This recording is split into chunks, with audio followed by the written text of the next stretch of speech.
session, we are going to cater some of the basics that people are usually at this level, although it's very much uh, basic to say, but people do not realize the importance of these things, which we are going to cover in this session. And what effectively happens in the end is that there is a history of too many failures in this one of the most easy to understand yet difficult to pass examination of ACCA. This exam has got a history of one of the worst passing rates when it comes to the average of all the exams. You take it from F1 till your P7. No other subject has got a worse passing rate than this one. The reason behind what I have observed is the reason is the selection criteria that people usually do. And the only selection criteria usually that people tend to uh, say to me that why are we choosing this exam is because it is easy. Now, when you think of something as easy, then the examiner gives you a little bit of challenge in the exam questions, and that there you are tested with your concepts. And your concepts are directly linked with the syllabus and study guide and the expectations mentioned in this document here. So, although in all the exams of ACCA, the syllabus and study guide does make a lot of difference, but in this exam, this makes a difference of passing and failing this examination, because if you don't understand this thing, this document, you cannot understand what you are going to what you are being expected to do in the exam hall in this examination. This has been my observation that one of the core reasons behind why people fail in ACCA APM, previously known as P5 examination. Now, in this exam, as far as the syllabus is concerned, there have been no major changes. Now, if you are a 2015 student or 14 student, then there are some changes. But if you are post 2015 student, then there are no such major changes, although they have done some slight manipulation with the sequence and filtering out the names.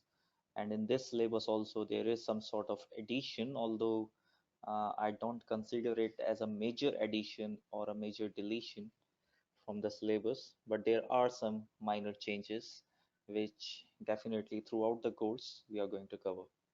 Now let me show you a brief view of this document uh, known as your ACCA APM Syllabus and Study Guide for your session December 2019 and onwards. Now, these are the basics, intellectual levels. I hope we are aware of this thing. This is also important.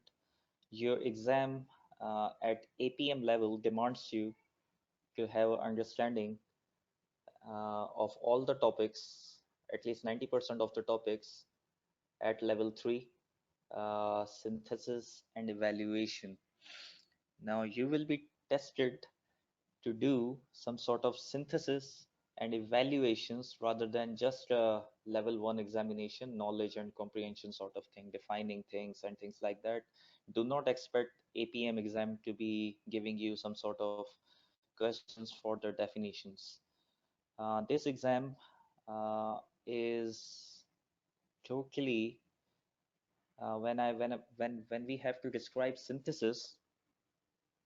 Let me just draw a web sort of thing. The syllabus also gives you a web.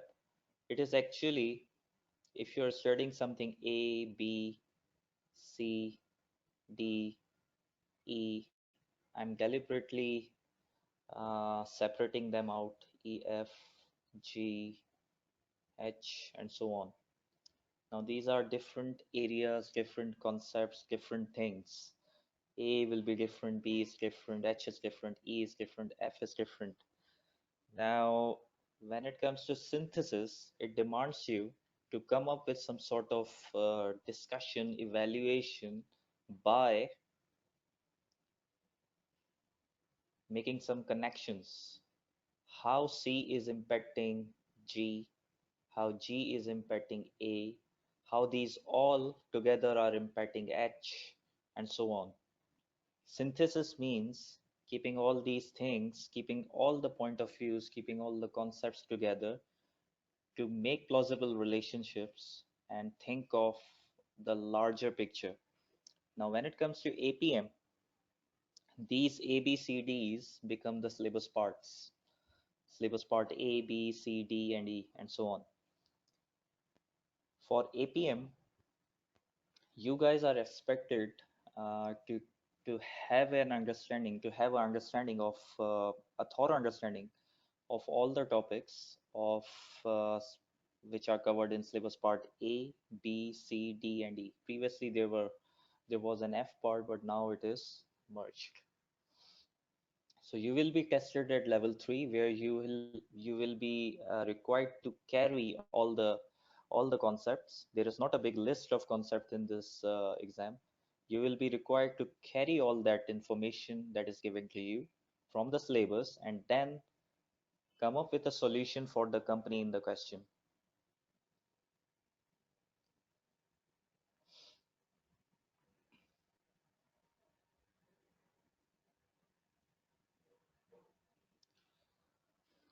Now, this relational diagram, although it is very simple to overlook this thing, but it is important to give it some 5 to 6 minutes because usually this has also become one of the issues why people fail. And whatever I'm right now conveying you guys is actually coming from the examiner's reports, the examiner's observations regarding why a student fails. Let me tell you, this is the only exam in which at least 4 to 5 examiner articles are there just to ensure that you know the basics. There is no other exam in ACCA which gives you 4 to 5 articles on exam techniques and how to read a requirement and how to understand the things. There are no such exams in ACCA which gives you that much of articles just on these things. The reason is that this exam is easily taken by the students, and examiner has put emphasis on the basics. It's all about getting the basics right so that we are in the right direction. The direction is very, very important in this exam. If you are going in the wrong direction, let me tell you that in the exam hall, uh, it will be very hard for you to judge that whether you are going in the right direction or wrong direction, because everything will be looking so easy or uh, so much close to your common sense that it will be very hard for you to judge. So all it needs is the practice, the thinking, the overall classes that we are going to conduct right now. Everything has to be in the right direction, in the right thought process. Otherwise, even if you fill up all the copies in the exam hall, even if you think that you have done superbly well, you may get 48, 47, 49. This is the major reason for getting these that much close to a pass. 47, 48, 49, these scores tell that you were somewhere uh, in that danger zone where you were missing out the concepts. I've seen students feeling shocked that how can they fail because they did everything right in the exam hall, although it was not right for the examiner.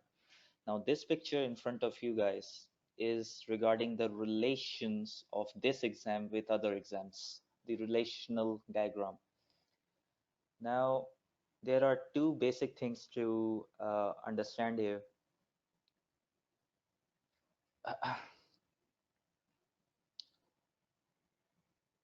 Now, it is not a pure translation of SPL. Previously, you had P1, P3. I'm not discussing P1 here. Previously, you had P3. Now you have SPL in place of P1 and P3. It has some links with APM, and definitely the ancestors of APM are your F5 previously, now known as PM, and your management accounting paper previously known as F2. Now there is one basic question that students do ask when it comes to starting APM for the first time, that how much knowledge we need to carry on from uh, the previous exam F5 and F2. The simple answer is that you need to have a basic understanding of all the core concepts, right? Like variances, we had variances, we had budgets there, but it doesn't mean that you need to go and take out your books of F5 and start studying from there, because everything that is going to be tested is covered in your APM syllabus. The only difference that you will find is at the conceptual level of these topics. Everything you need from F5, everything you need from F2 will be there. The conceptual level, the application level will be different. How it will be different, we will see in a while. But you have to make yourself comfortable with the idea that whatever is going to come up in APM exam from F5 is already there in the syllabus of APM. So do not worry that there is something in F5 that will come up in APM as a 25 mark question or as a 50 mark question. It's not like that. There are some tiny adventures that examiner has done in the past for 2 to 3 marks, and they are not that much material in nature that we should be worried about. The big thing that you guys should keep in your mind, and if this issue is in your mind, then take it out, is that SBL is equal to APM, or APM is equal to SBL or P3. If I have done well in P3, I can do well in APM. Please do not think like that. And there are very, very valid reasons behind this thing. If you think that you have done well in P3 and this is why you have opted APM, then please make sure that this thing doesn't make yourself comfortable. Don't make yourself comfortable with this thought. Do not think that if you know P3 topics, then you can do well in APM. If you are comfortable with theory exams, then you can do well in the APM exams. Please do not think like that. APM in itself is a separate, let's make it like this, a separate like legal entity concept, right? So make it a separate legal entity. Consider it as a separate thing of all the exams in ACCA. You do not know what is APM. Now, this thing is important for both students. Either you are a new student doing APM for the first time, or if you are repeating also, then this is most important for you. Forget about everything. If you are taking my classes right now, definitely all of you guys who are right now in this session taking it live, you guys have not taken my classes maybe previously. Now, if you are taking classes right now, please remove this thought from your mind that you know any single bit of APM.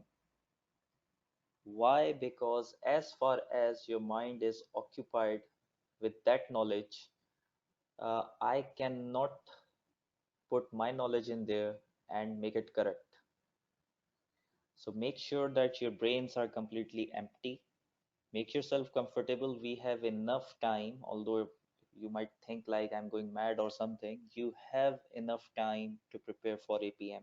Even if you are on job, even if you are doing it with another exam, you guys have time. It's all about going sharply, positively, and consistently.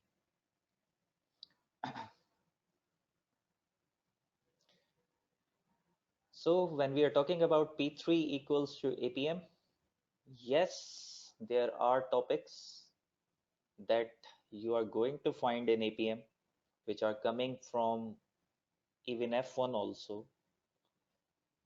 There are many topics, best analysis, sort, there can be five forces. There are many things that you guys have seen previously. But what will be different here is the context of these exams. Now, P3 was about business analysis. APM is advanced level of performance management. Now, there is usually a little confusion between these terms also. When you are analyzing a business, you are inside a business, you are analyzing it internally and externally with regards to the so that you can make up a better strategy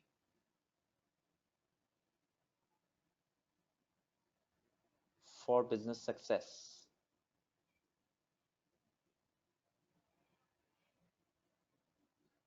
Kindly omit my handwriting.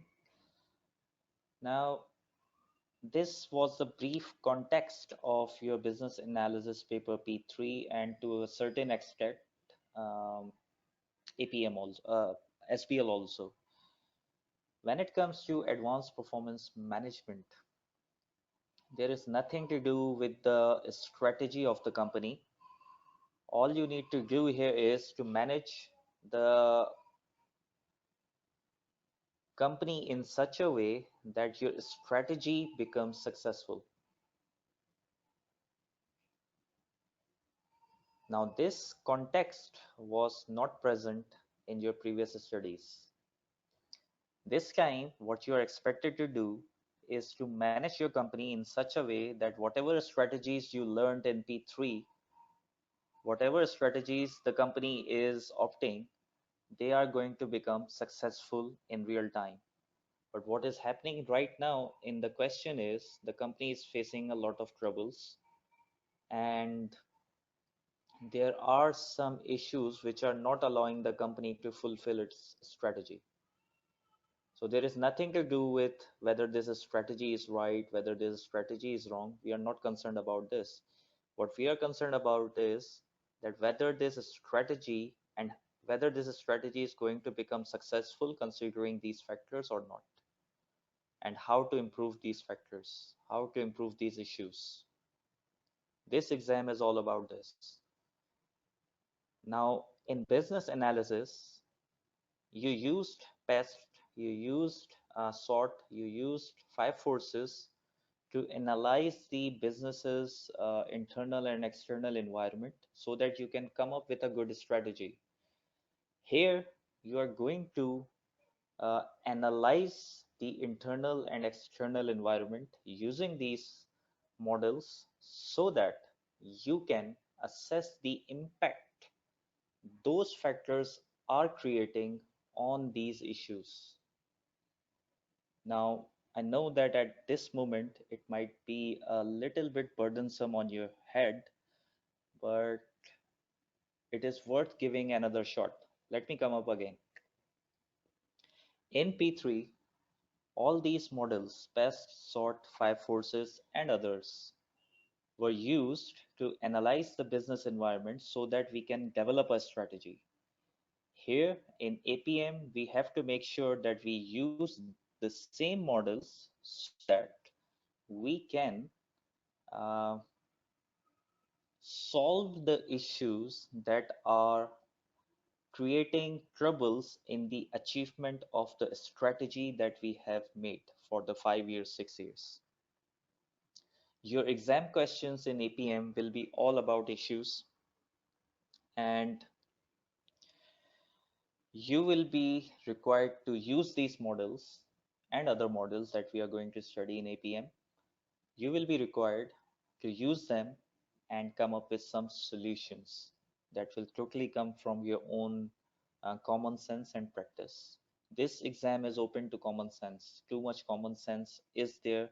There are marks for it. So this is why it is very easy if you take it right, if you think about it in the right direction.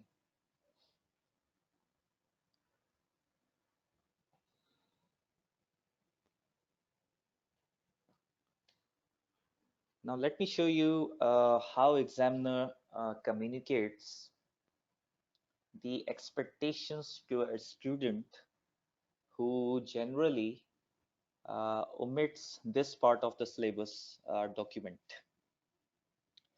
Now this is given in almost, in fact, all examinations of ACCA, the term known as main capabilities. Now this is exactly what examiner wants from you.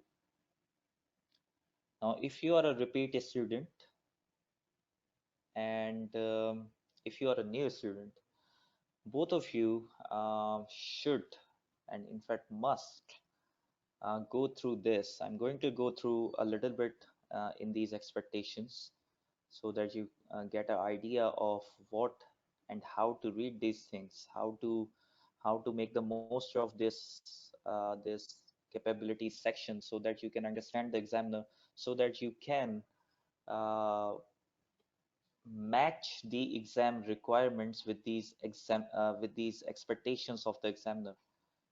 Usually what happens is that when we are in the question, we are doing the question to satisfy the knowledge that we have inside our mind. What we have to actually do in the exam hall is to maintain, to ensure that examiners' expectations are met. And examiner in this APM examination gives you a lot of clues in the exam requirements, which are going to get linked with these expectations automatically. Now, if you see this document here, expectations are syllabus part wise A, B, C, D, E, and there are some verbs attached with these expectations. For example, examiner is telling you to use something. Examiner is telling you to uh, assess something. Examiner is telling you to identify and evaluate something. Then the examiner is telling you to apply something. Then the examiner is putting you in much more senior role so that you can advise the clients and senior management. Now, when you are going to land in your exam requirements, exam questions, you will see that usually these are the same verbs that the examiner uses so that um, examiner links the requirements with these capabilities, because examiners are usually bound. They cannot deviate from the syllabus, they cannot deviate from this document. This is a binding document on the examiner itself. So these are usually your requirements from these syllabus parts. Now, the first expectation that the examiner has from you is the capability of using strategic planning and control models to plan and monitor organizational performance. Now, examiner wants you to use some planning and control models. Definitely, the syllabus will give me those models so that I can do two things in the exam questions. I can do uh, planning, and I can do monitoring of the organizational performance. Now, to plan the organization performance and to monitor the organization performance are two different things. This is how you need to break down the things so that you can understand the context in the exam requirements also. We have to use some strategic planning and control models so that we can plan, so that we can monitor, or in other words, so that we can control organizational performance, which is definitely in the question not going to be good. The performance of the company in the question will be bad, either due to poor planning or due to poor monitoring, and we will have to come up and use some strategic planning and control models so that we can now better plan and monitor organizational performance. Next thing is to assess the impact of risk and uncertainty on organizational performance. This topic you have already covered in your F5 also. This is almost similar to that, but here the nature will be a bit more strategic in nature. We have to assess the impact of the risks and uncertainty in the environment surrounding the organization and how it impacts on their performance. Third is identify. Let's just break it down. Identify the design features of effective performance management information and monitoring systems, and recognize the impact of developments in technology on performance measurement and management systems. Now, there are two to three major parts in this part C, expectations. First, examiner wants you to be able to identify what are the good design features of an effective performance management information and monitoring system. Normally in your companies where you work, you come across ERPs, MIS systems. These are all information and monitoring systems in an organization. So what are those good features that should be in an ideal information system? Examiner wants you to be able to identify those features. Second is to evaluate the features that are already uh, in the information system of the company in the question. So you will have to evaluate it whether it is good, whether it is bad. And there are certain criterias of doing so, which the syllabus is going to tell me. So identification can be there, evaluation can be there. Then the third thing is to recognize the impact of modern technological developments on the performance measurement and management systems. Let me just take you to one more thing. Although our first routine lecture after this orientation will start from this thing, but still it's good to tell you people performance measurement and management. This is what your APM exam is all about. Either there is measurement part or there is management part. Now in measurement, I will be learning two things: how to do the measurements and solutions to the issues in performance measurement. If the company is doing performance measurement in the question, then definitely it will be doing wrongly. That is why there is a question. And there are chances that the company is not measuring something at all. So either there can be something regarding house or something regarding solutions related with performance measurement, the tools of performance measurement. When it comes to management, it is about implementation of the solutions which come after the measurements. Now, for example, we have measured ROCE. We have suggested that you should measure ROCE. Now, ROCE will come up with some results. Those results will definitely show us either things are going good, either things are going bad. If the things are going good, then still we have to do performance management. If the things are going bad, then definitely we have to do performance management. Let me come up again. We measure some things, some aspect of performance. We came up with some results. Those results can be good, those results can be bad. If those results are good, we still need to do performance management. And if those results are bad, then we definitely need to do performance management. Now, if the results are bad, then definitely we have to come up with some sort of corrective actions so that these results become good. But if the results are good, then we have to come up with some sort of maintenance strategies. For example, ROC target, let me come up with some new sheet. ROC target for a division or a manager was 50%.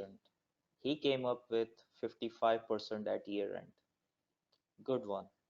No issues at all. Performance is going good. But in order to ensure that in year two, the same manager or division or the division or the subsidiary that we are measuring through ROC maintains 55% or increases from this 55%, we have to do something known as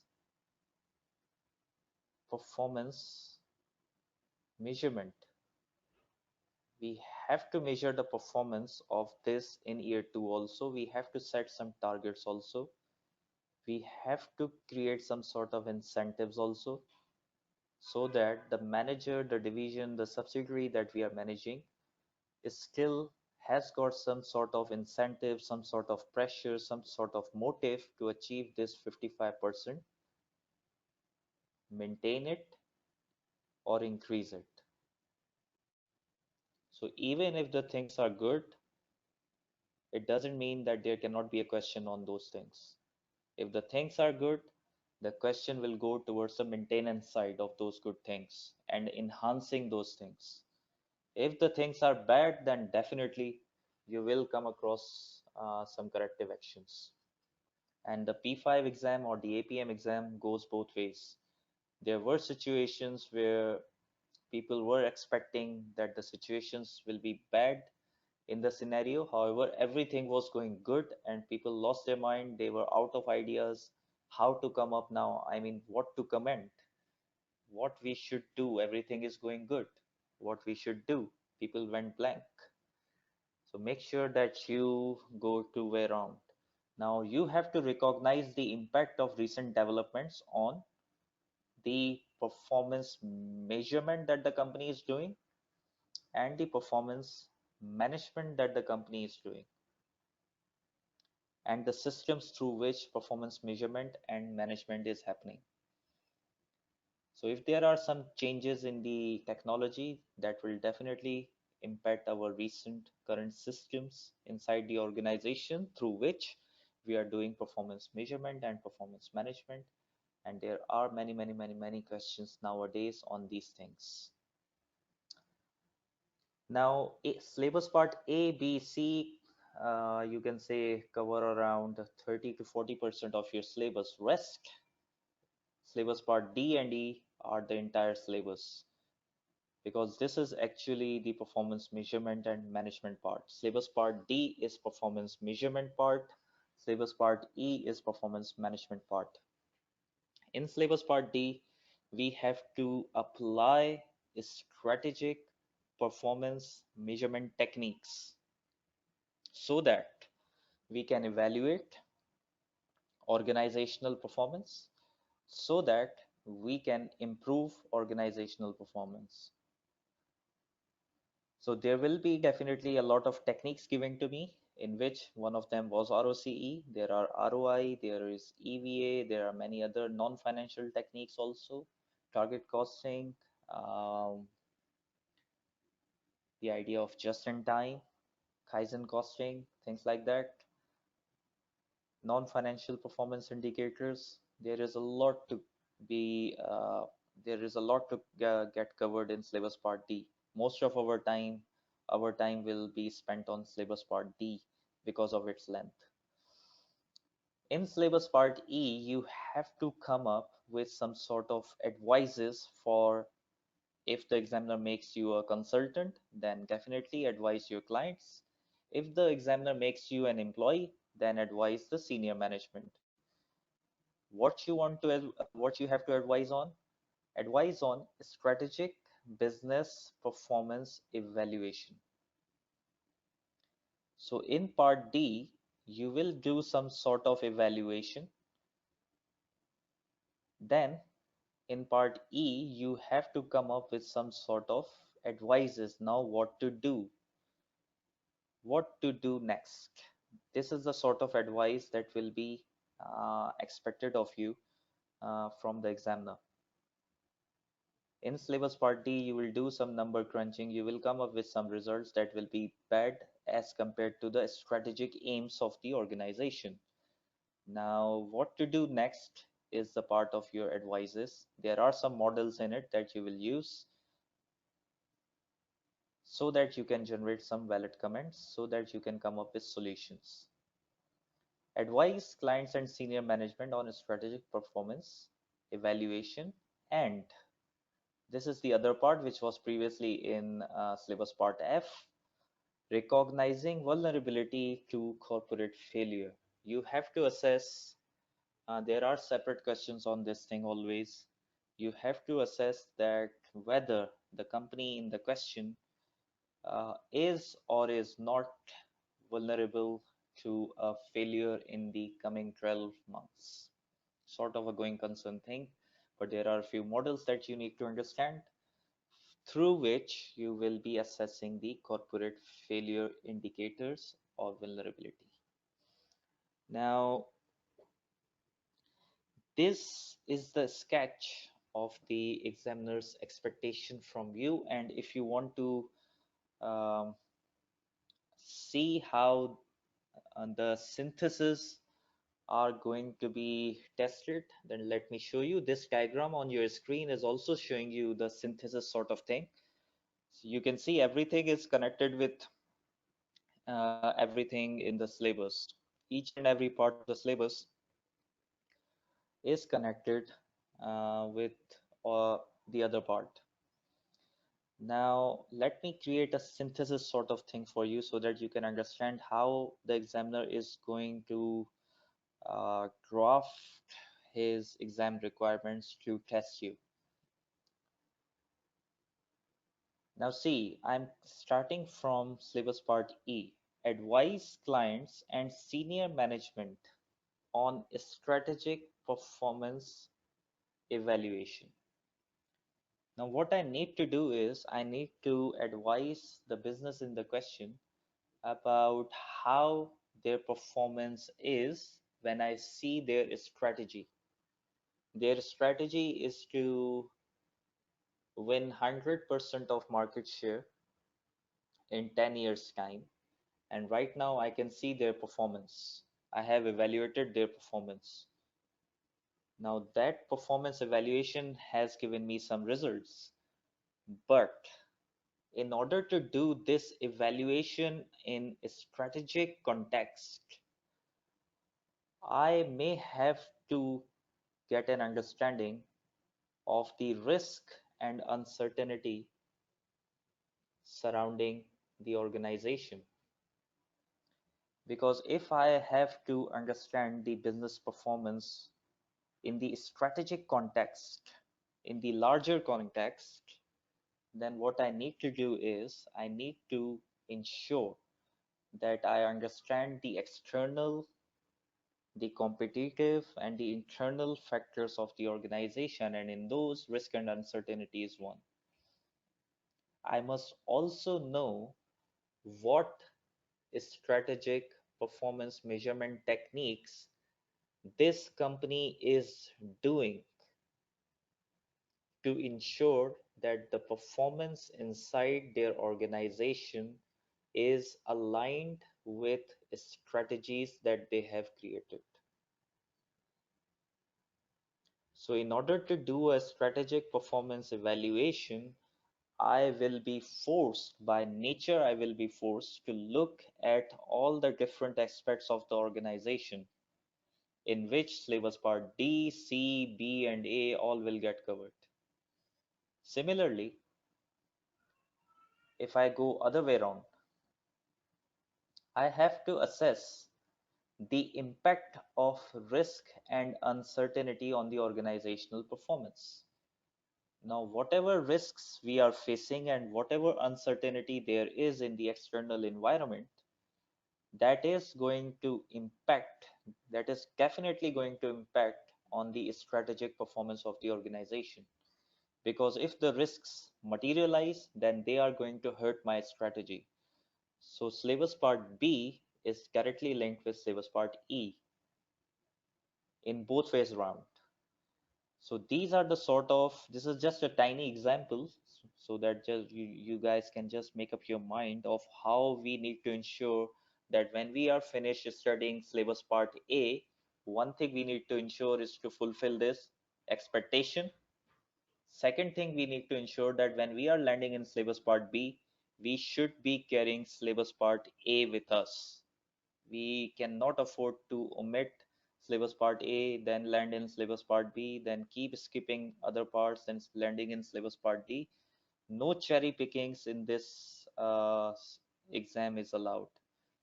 I have seen there are many examples in the past exam questions. A tiny topic, according to you, a tiny topic can, in fact, it has created a 25-mark question complete. So do not cherry pick. Because why? Because it is a tiny syllabus, it is not a big syllabus. Syllabus length is short, its context is wider. So in order to understand that wider context, you need to keep all the tools in your hand.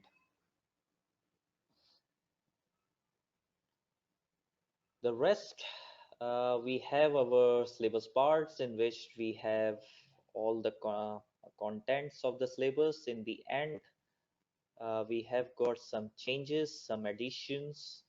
Most of the additions you can see are in the syllabus part C. And there are reasons of these changes because of the technological developments going around in the world. Cloud technologies, your bitcoins, your blockchain technologies, big data, cloud technologies, everything, fintech, everything is coming up in this world. And this is why there is these changes in the syllabus are indicating the focus of the examiner on this syllabus part, which has been in the past before 2016 and 15. This syllabus part was pretty much ignored by the students, especially those who were doing self studies.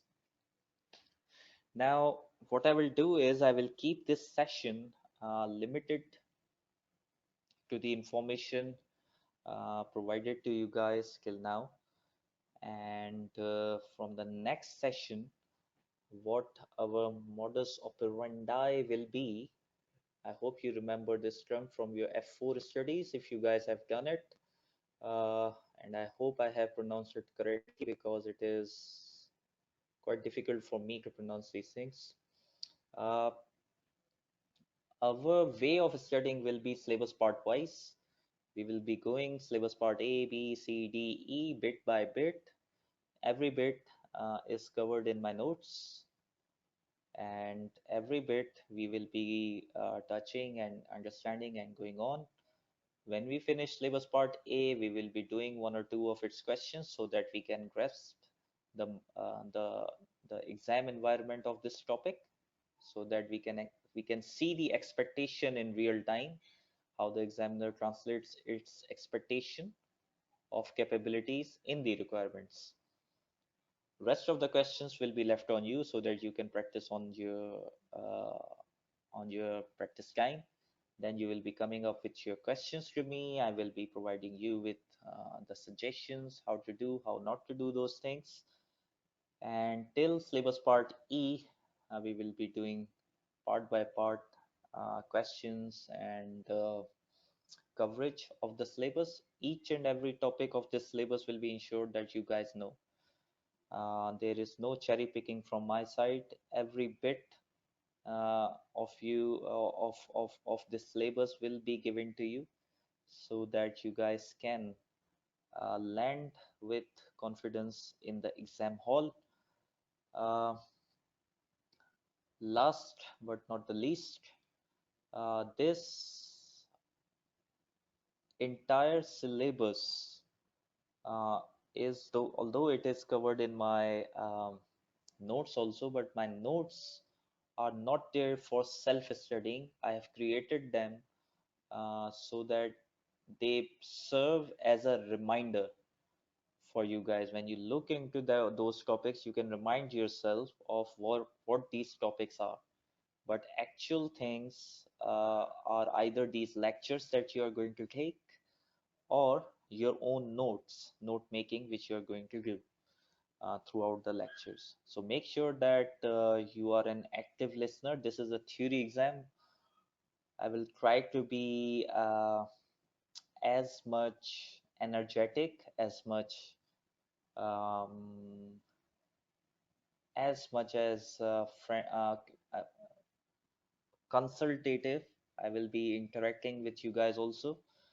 Um, I will try to do this thing as nicely as possible, but make sure that when you are landing in the class, you have a cup of tea in your hand or a cup of coffee, or if nothing, then anything that makes you awake, because this is a theory subject, and in 1 to 1.5 hours of class, um, this might become a bit of a daunting task, especially in these time zones when we are coming out from our jobs straight to the class. So this is it for this session. I will be stopping the recording. See you in the next session. I'm open for the questions. You guys can open up your mics and shoot your questions.